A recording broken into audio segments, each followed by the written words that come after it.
About a week before that session was due to happen, the country went into lockdown, and I thought to myself, what am I going to do here?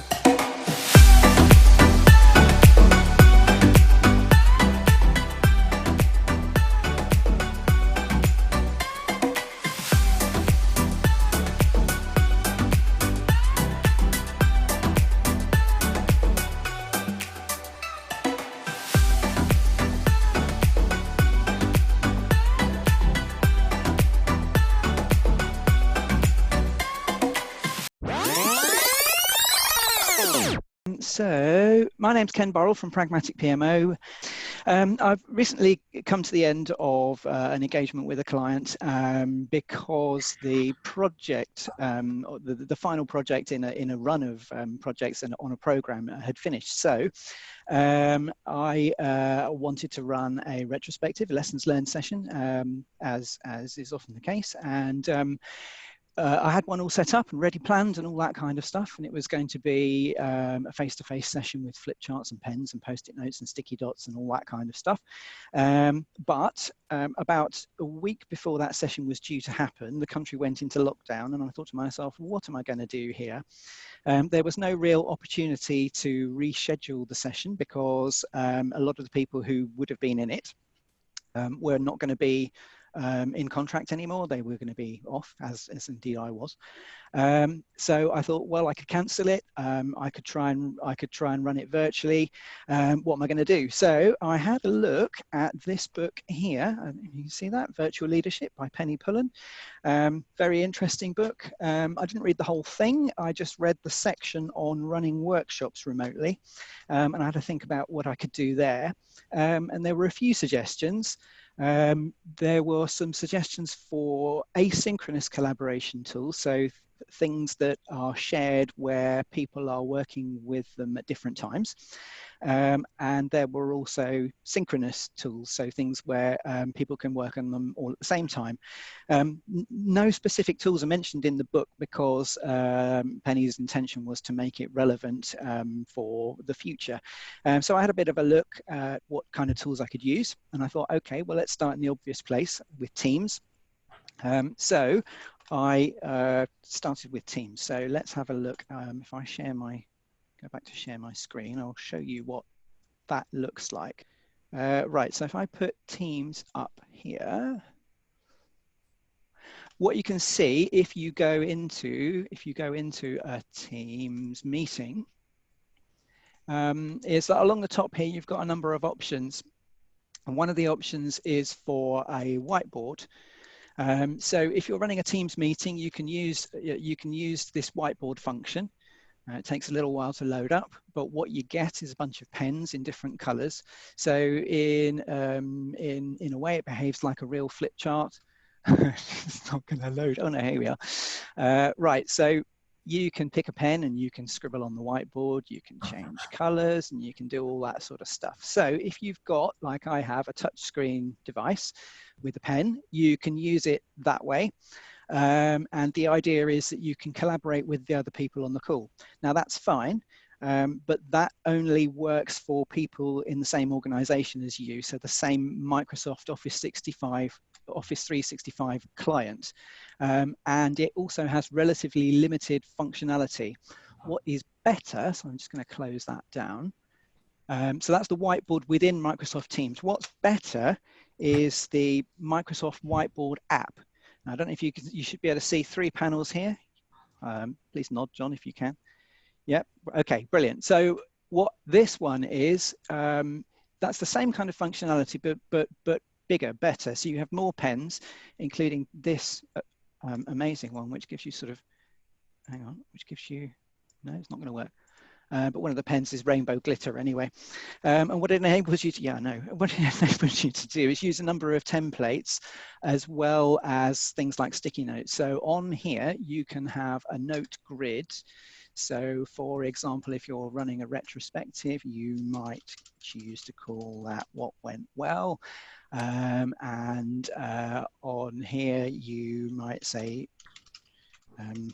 John turned up, which is good. And you might say, for example, Lindsay held the fort. But that enables you to do post-its. You can change the colors. So you could have a green post-it. If you have people signed up into here, you can vote on the post-its, which is the sort of equivalent of your sticky dots or what have you that you might use in a real live session. And once you've created a note grid like this, you can sort the notes. So you can sort by color. So if you're using color to indicate an emotional response, for example, you can do that.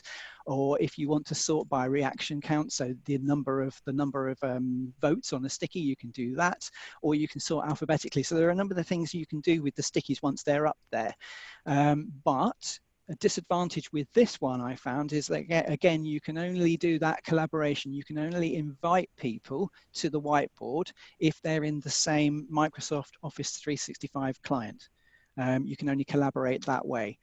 However, if it's a situation where you are all in the same 365 client, there are quite a few things you can do. So there are a number of templates on here. So if you go down to here and you click on the plus templates, there's a number of templates that you can use for various different things. So let's pick retrospective, for example. You can use this, so you can put the title in here. So I might call it PMO work from home retro, can't spell. And you can use your stickies for what went well and all the rest of it. You can do all that. Yeah, as I say, main drawback is that it'll only work for people who are in the same Office 365 client. So I looked online for a couple of tools that I could use instead. Nicole suggested to me two to look at, one called Mural, another one called Miro. So I had a look at Miro, and that was the one I ended up using. And I will just get that so that you can see it. There we go. Should be able to see Miro on the screen. John, can you see Miro? Yeah. Yes, thank you. So you can have a number of boards here. Miro is free to sign up to. You have to create an account, but that's a relatively easy process to do. And if I just show you some of the templates that you can use. So if we go into a board, you can put templates on here. It's like the one that I was showing you just a second ago in the Microsoft Whiteboard. So if we just go into Agile Workflows, there's a few useful ones here. So user story mapping, that gives you a timeline. Retrospective, so there's a number that you could use for a retrospective or lessons learned session. So there's this one, retrospective, what went well, what needs improvement, next steps, and all these stickies are movable. I'll show you in a sec. Different kind of retrospective, what was good, what was bad, ideas and actions, and start, stop, continue. This one I've not seen before, but I quite liked, learned, lacked, and longed for. Love a bit of alliteration, me.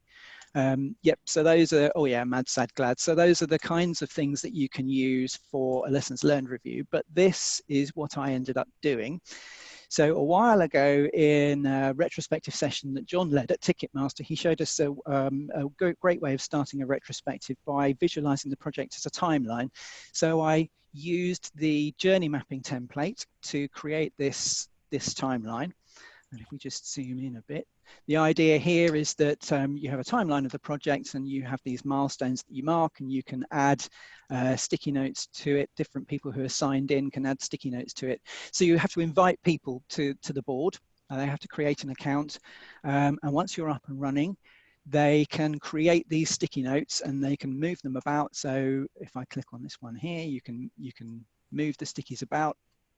And what you'll see is that when you create a sticky note, the sticky resizes, or the size of the type on the sticky note resizes to accept what's being typed into it.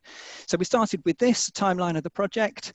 Then we moved on to this one here. So what went well, what needs improvement, and some next steps. So you can see there's loads of stickies on here, and I sort of group them together across the boards. And there's an extra kind of item that you can put on this board here called a card. So if we look at this one, this is a bit more than a sticky, so it's a sticky with an extra dimension. You can have a title, and a description, and you can assign it to somebody, and you can attach a due date as well and a metadata tag. So it's a bit like a Trello card or a Microsoft Planner card or action, in that it's got a bit more to it. Oh, you can change the colors as well. So that was that. And then I went on to evaluate the session itself. So it took place over 2 sessions.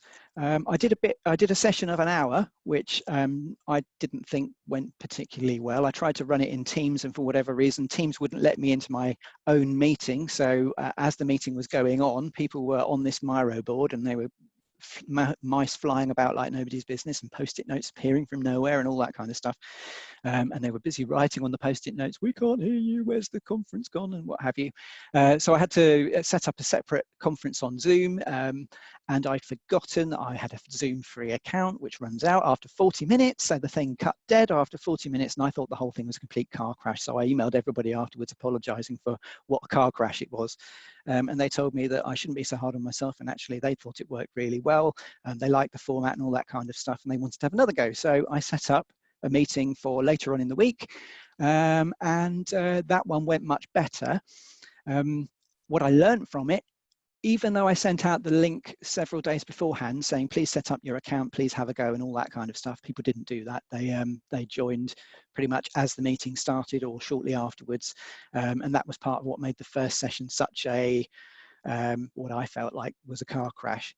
But once they'd got the hang of how things worked in the Miro board, and once I'd got the hang of how to lock down these frames, so one of the things that was happening was that as people were creating these post-it notes and wanting to move them around, they were actually selecting the background and moving that around like I'm doing there, which is really bad.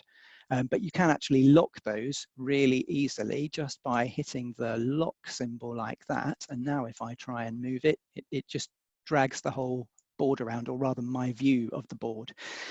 So long story short, it worked really well.